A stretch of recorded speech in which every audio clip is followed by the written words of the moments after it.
Cinema ఏ cinema చేసినా 6 పాటలు ఉండేది అప్పట్లో. 6 పాటలు హిట్ చేయాలని ఎంతో కష్టపడి చేసేవాడిని.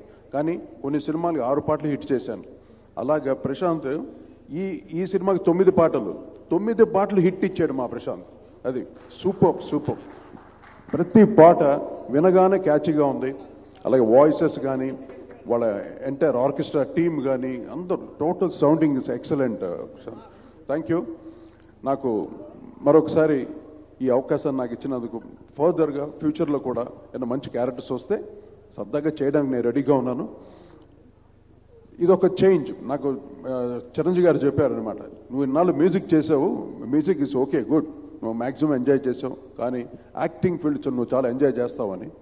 Really I enjoyed. ఆయన చెప్పినట్టే సహరీలో మ్యాక్స్ని ఎంజాయ్ చేశాను కంప్లీట్గా, మొత్తం ఎంటైర్ యూనిట్ తోటి. I'm so happy. సహరీ ఈ నెల 11వ తారీఖు రిలీజ్ అవుతుంది. ఎందుకు అందరూ అంత కాన్ఫిడెంట్గా ఉన్నారంటే ఈ సినిమా హిట్ అవుతుంది. అంత చక్కగా ప్రతి సీన్స్ కానీ ప్రతి పాట కానీ విజువల్స్ కానీ కెమెరా డిఓపి అటు డాన్స్ కొరియోగ్రఫీ అన్నీ నాకైతే నువ్వే కావాలి. మొన్నే చెప్పాను, నాకు నువ్వే కావాలి గుర్తుకొస్తాను. అంత సెన్సేషనల్ హిట్ అవుతుందని ఈ సినిమా. నువ్వు నాకు నచ్చావు, ఆ రేంజ్కి అంత పెద్ద హిట్ అవుతుంది డెఫినెట్గా. తర్వాత మా హీరో హర్ష్కి నేను పెద్ద గ్రేట్ ఫ్యాన్ అయిపోయాను. తను ఇచ్చే ఎక్స్ప్రెషన్స్ మటుకు అంటే ఇంకా అతను వర్జిన్ హీరో అని కరెక్ట్గా పెట్టారు. Is really virgin, 100% virgin.